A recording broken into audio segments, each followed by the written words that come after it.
And this is now becoming a real crisis. Harry was not in love with Meghan Markle. He was in love with somebody else who turned him down. Hey, this story just took a wild turn, and you're going to want to catch every piece. Make sure you're subscribed so you don't miss what's coming next. On March 30th, 2026, Chelsy Davy dropped a quiet post on Instagram. No hype, no warning. She's standing on a beach in Mauritius, sunlight glowing behind her, holding her third baby, a boy named Finn wrapped in a white blanket. No press release, no PR machine, no cameras in her face. Just a mother, her newborn, and the life she chose. That same week, Prince Harry is sitting in a London courtroom. Not on a beach, not holding his child, but locked in a legal fight with the Daily Mail over a grudge that's been dragging on for years. And then it gets messy. I don't think that Harry would ever leave those children. And so he's stuck in California and he doesn't have any friends, really. You know, Nacho is there sometimes, but he also lives in Florida and he's constantly traveling. He hangs out with his security guards and Meghan and the kid. Private messages show up in court. Messages he claimed didn't even exist. Messages using the word sugar, talking about movie snuggles. Suddenly, everything starts cracking in public view. Two people who shared 7 years together, now living completely different realities. When you look at the one who got away, and she's living the life that you hope to live one day, in Mystique no less, with a lovely man who treats her very well, of course that is going to hurt. One is building a peaceful family life far away from the spotlight, and the other is watching his credibility get picked apart in real time. And right there, in that 1 week, you can see everything that went wrong. It's not just about whether Harry misses Chelsy. It goes way deeper than that. This is about how he ended up here. Prince Harry is heartbroken all over again. Now, of course, this is something that he is never going to admit publicly, especially as his marriage to Meghan Markle crumbled. How someone who had love, purpose, family lost it piece by piece. Not because of bad luck, not by accident, but through a chain of decisions that slowly pushed away everyone and everything that once grounded him. And here's the part that hits hard. Chelsy didn't just move on. You can see it in their public appearances that this man can't even stand to look at this woman. And she built the exact life he once said he wanted. Africa, simplicity, peace, children, no cameras. She got all of it. Meanwhile, he's in Montecito dealing with lawsuits and a marriage people are already questioning, with some even circling May 2028 like it means something big. Diana looked after him like a child. He was a child, but she had to really nurse him and hold him, and he was a damaged child from the start. Keep that date in mind. It's going to come back. Around. Chelsy saw it long before anyone else did. Back in 2016, she called royal life so full-on crazy and scary and uncomfortable and said, "I couldn't cope." And she didn't just say it, she acted on it. She rebuilt her entire life around one simple word: no. Go back to the beginning. If there was a willing billionaire, she would only leave for a step. 2004, Cape Town. They meet during Harry's gap year. 7 years of on and off, breakups and makeups. She even moved to England for him, studied law at Leeds, met the Queen, attended royal weddings. She was right there in it. But no matter how close she got, one thing kept hitting her. The pressure, the constant spotlight. There were private investigators tracking her car, surveillance around the clock. he has woken up and smelled the roses. And he's not happy because it's not roses he's smelling. He's smelling something bad, poop. Flight details leaked, even plans to place people next to her on planes. Harry himself described all of this in court. And here's where it flips, because his entire case is built on the idea that the press destroyed his relationships. He said, "I always felt as if the tabloids wanted me to be single." But Chelsy's story tells something different. She didn't walk away just because of the tabloids. She walked away from the life itself. Penguin Random House is done with the Sussexes. It will never publish another book by them. They were financially burned. And I think Penguin is just so financially burned, they can't imagine doing anything with them again. The system, the constant exposure, the expectations. She didn't need someone to blame. She just chose to leave, and she meant it. And once she left, she didn't look back. Qualified as a solicitor at a top-tier law firm, then switched paths completely. Studied gemology, built her own jewelry brand with ethical African stones, real craftsmanship, her own supply chain. Totally miserable, totally allowing his negative past to take over him, all of these court battles, and just a great sense of sadness, actually, and anger connected to. Then came marriage to Sam Cutmore Scott, a low-profile hotelier. in a ceremony so private it barely made a ripple. 3 kids in 4 years. A full move to Mauritius. No interviews, no deals, no public complaints, just a quiet, controlled life she built on her own terms. And by late 2025, even a close friend summed it up in a way that's going to make the next part hit even harder. Yeah, that breakup? Nothing can actually get through to him to be happy now. He just feels it. It's everything's wrong. Turns out it might have been the best thing that ever happened to her. Now lock that image in your head. Chelsy Davy, economics degree, law degree, gemology diploma, thriving jewelry brand, 3 kids, beach life in Mauritius, calm, private, controlled. Because what comes next flips that picture hard, and you don't want to miss how it connects.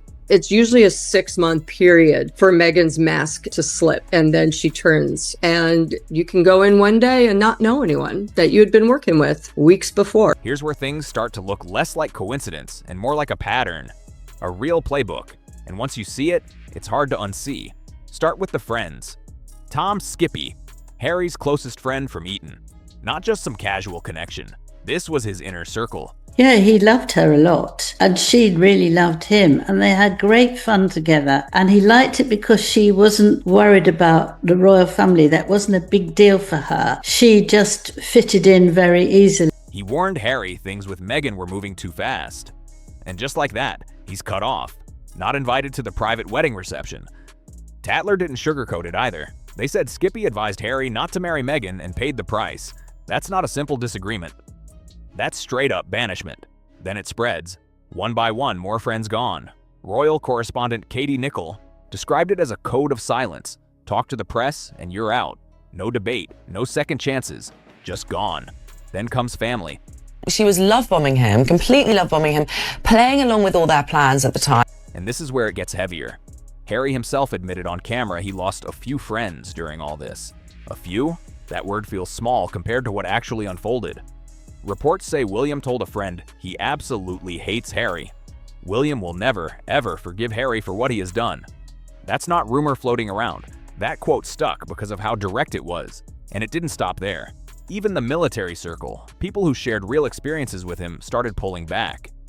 Set of highly inappropriate, very flirtatious text messages sent by the Duke of Sussex to a leading British journalist, which imply not just friendship, but potentially something of a far more intimate nature. The Daily Mail left a nuclear bomb to go off at the end because Harry has said and kind of maintained that no, he has no personal relationships with the... After Harry described combat in Spare in a way that didn't sit right, former Colonel Tim Collins publicly said, "That's not how you behave in the army." That's a serious line to cross. Let's be real for a second. Harry made his own choices too. No one forced the interviews, the book, the public statements. Those were his 8 calls. But when you step back and look at the full sequence, it's hard to ignore the pattern. Anyone who questioned their relationship, friends, family, professional circles, didn't just disagree. She tries to direct and show people what to do because she's a controller. And that's what we see in her body language. That is her showing control because she is control obsessed. She wants to showcase that image to the world that she is the one who's the boss, but she's not really the boss. They disappeared from his world. The people who knew him the longest, replaced. And now even he's saying where things stand. In his own words to the BBC, he won't speak to me because of the security stuff. Talking about his father. That's not gossip, that's straight from him. And this is where it really hits. Because Chelsy saw something like this coming years ago and walked away. Fast forward 16 years and the system she avoided is still spinning. But now Harry's the one stuck inside it. We always talk about how Meghan's like, they took my voice. Well, she's taking Harry's. She's taking his voice. She's taking, his freedoms away from him to do what he wants. Now the story shifts from messy to something way more serious. Harry's legal war with the British press isn't small, it's massive. 3 major lawsuits, legal costs nearing £40 million. His entire argument rests on one core claim, that his private information could only have been obtained through illegal methods, phone hacking, surveillance, all of it. And to be fair, he did score some real wins. £140,600 in damages from Mirror Group. This is a man who claims he disowned Charlotte Griffiths when he found out she's a journalist, and he's messaging her about movie snuggles. A reported £10 million settlement with News Group plus an apology. That's not nothing, that's huge. But then came the big one, the Daily Mail case. Trial runs from January through March 2026. His team felt confident, evidence lined up, testimony ready, Harry himself on the stand, emotional, especially when talking about Chelsy.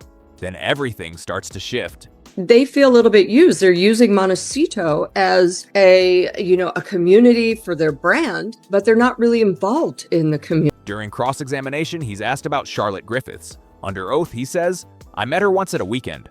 Claims he didn't really know her, didn't even know if they'd spoken on Facebook. He adds, "I'm not friends with any of these journalists." Sounds clear, right? Then March 31st hits, the final day, and the defense drops something nobody expected. Facebook messages, not random, not one-off, weeks of conversation. So he started having affairs with all sorts of other girls, and she got very upset, and he didn't go and see her for a long time, so she went off and left him. Now that's his fault, 100% his fault. Starting December 4th, 2011, Harry himself reaching out. He gives her his private number. Messages stretch across multiple dates. He calls her Sugar. She calls him Mr. Mischief, even H-bomb. And then one message in particular comes up in court, word for word. And what it says changes the tone of everything that came before. And then this message shows up in court, and it hits different. "Miss our movie Snuggles. I'm off comms all week in case you think I'm being rude." They think there are royalties, but there aren't. Penguin overpaid, and with marketing, printing, and other costs, even with millions of copies sold, they will never earn out or get royalty. He signs off with Mo and multiple kisses, then adds, "I've been seriously busy since I last saw you, but plan on getting back in the mix for February." Now here's the part you can't ignore. Phone records back it up. Calls at 2:50 in the morning, multiple texts on June 9th, 2012. And no, the issue isn't flirting. He was single, that's his business. The real problem? What he said under oath. Met once. No idea about Facebook messages. I'm not friends with journalists. Every single one of those statements. And I also think it's interesting because the 10-year date of their marriage is coming up. And that is very significant in California. In California, if you're married for 10 years in California, everything is communal property. Oh, wow. So it doesn't matter if you have a prenup or not. After 10 years, it's communal property and you get half. Now directly contradicted by evidence shown in that same courtroom. Alexander Larman from The Spectator didn't hold back. He said the messages completely undermine Harry's claims in the witness box. Then Tom Sykes from the Daily Beast takes it even further, saying these texts actually make Griffiths look like the most credible reporter in the entire case. Why? And the predicament that she's in, Paula, is that Meghan might need to go with this book earlier than planned. But if she does that because she needs the money and she's still with Harry, she is going to have to lie. Because her defense was simple. She got information through normal access, not hacking. And now there's proof stacked behind it. And here's a detail that really sticks. During the Mirror Group case, Harry mentioned Chelsy 118 times, and Meghan just 5. 118 versus 5. That's not a small gap. That says something deeper about where his head was, even in court. When he is rebelling against her, because now I think it's going to be more and more where we're going to see Harry want to try to get more and more of his freedoms back from Meghan. So picture this. Meghan in Montecito, Chelsy in Mauritius with her newborn, and Harry in a courtroom, still circling a past that clearly never settled. The transcript lays it all out, and it doesn't exactly help his case. The ruling might take months, sure, but the real damage? That landed the moment those messages were read out loud on March 31st. And from here, things start shifting into money, power, and what's actually left.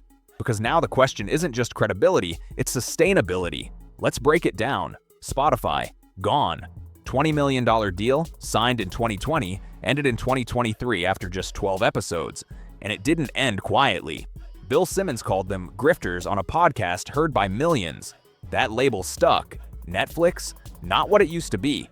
The original deal had massive potential, up to $100 million. But outside of the docuseries, most projects barely made noise. Heart of Invictus faded fast. Polo didn't land. The cooking show? 1 season and done. By 2025, Netflix scaled things back to a first look deal. Not exclusive anymore. Then March 2026 hits, and Netflix pulls out as an equity partner in Meghan's lifestyle brand. Internal word reportedly came down to 2 words. We're done. That's not a soft exit, that's a door closing. Publishing? Not looking strong either. Reports say Penguin Random House got multiple proposals from Meghan, one about leadership, another described as a divorce-focused concept. And the response? A source said, Penguin Random House is done with them. They were burned. That's direct. Now step back and count what still stands. Spare brought in a $20 million advance and sold over 6 million copies. That's solid. The Murdoch settlement? Around £10 million. Diana's inheritance? Estimated near £10 million. And their Montecito home? Bought for $14.65 million, now valued close to $29 million. So no, they're not broke. Not right now. But the burn rate? That's where it gets serious. Private security alone runs between $2 to $4 million a year. Property taxes around $300,000. Staff, legal fees climbing into the tens of millions. And those bills don't pause. Meanwhile, the income streams meant to support all of this, most of them are either gone or fading fast. Since 2020, around 25 staff members have left. Their foundation restructured in 2025 down to a single key employee.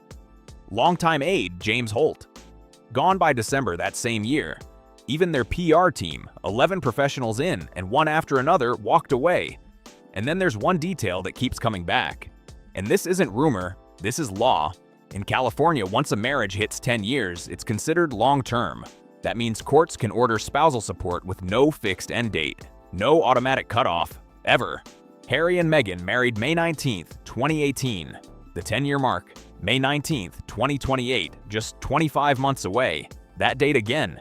Every analyst watching this, every commentator following closely, they all keep circling it. And the closer it gets, the more everything around this story starts to feel like it's building toward something big. And this is where everything circles back to that date, May 19th, 2028. Because under California law, once a marriage crosses the 10-year mark, everything changes. Spousal support doesn't just expire, it can be extended, adjusted, even brought back with no clear end. That's not speculation. That's how the system works. Now, are they definitely heading for divorce? No. Even Harry joked in 2024, "We've apparently been divorced maybe 10-12 times." Meghan in 2025 said, "Do I think we'll be married forever? Yes." She called him a fox and described their life as still in a honeymoon phase. Those are their words. But here's the part that matters. All the facts laid out here, they're documented. Court records, financial reports, direct quotes, named sources, the facts are solid. The interpretation is where things get real. Every major professional tie around them has either collapsed or weakened. Spotify, gone. Netflix, scaled way. Back. Publishing, reportedly cooled off. Their foundation, downsized. Staff, dozens gone. Personal circle, shrunk. Family ties, strained. That pattern isn't random. And let's cut through the noise for a second. Body language breakdowns, wild internet rumors, all of that, not reliable. But the financial pressure, the legal setbacks, the public statements, the exits of key people, that's concrete. There were even reports, separate outlets, that a memoir concept tied to a possible divorce was floated. Denied, yes. But the conversation existed. You can read that however you want. Meanwhile, the clock keeps ticking. Every month closer to May 2028 raises the stakes just a little more, and people are watching that date for a reason. There's also a comparison that keeps coming up, one that's hard to ignore. The story of Edward VIII and Wallis Simpson, a royal who stepped away, chose love, left duty behind, and spent decades in a kind of exile. Different time, different world, but the emotional pattern? That part feels familiar. Biographers have pointed out how that story ended. Years later, a quiet question. And now what do we do? That line stuck for a reason. And here's where it all lands. Chelsy Davy didn't want any of this. No spotlight, no pressure, no brand deals. She wanted a simple life. Africa, privacy, family. And she built it, piece by piece, exactly how she saw it. Harry said he wanted that too. He said it in interviews, in his book, even in court. Africa, peace, simplicity. Over and over again. But somehow, the life he described and the life he's living now don't match. Public opinion has shifted hard. Recent polling shows the gap clearly. And while numbers don't tell the whole story, they do show how far things have moved. So the real question isn't what the public thinks. It's whether Harry ever stops and asks himself the same thing. After the lawsuits, the deals that didn't last, the bridges burned, and the distance from the life he once described. Because somewhere far from all of this, there's a quiet beach in Mauritius, and a life that looks exactly like the one he said he wanted. She stepped away and built it. He stayed, and now everything's still unfolding. If you've been following this story all the way through, stay locked in and subscribe so you don't miss what comes next.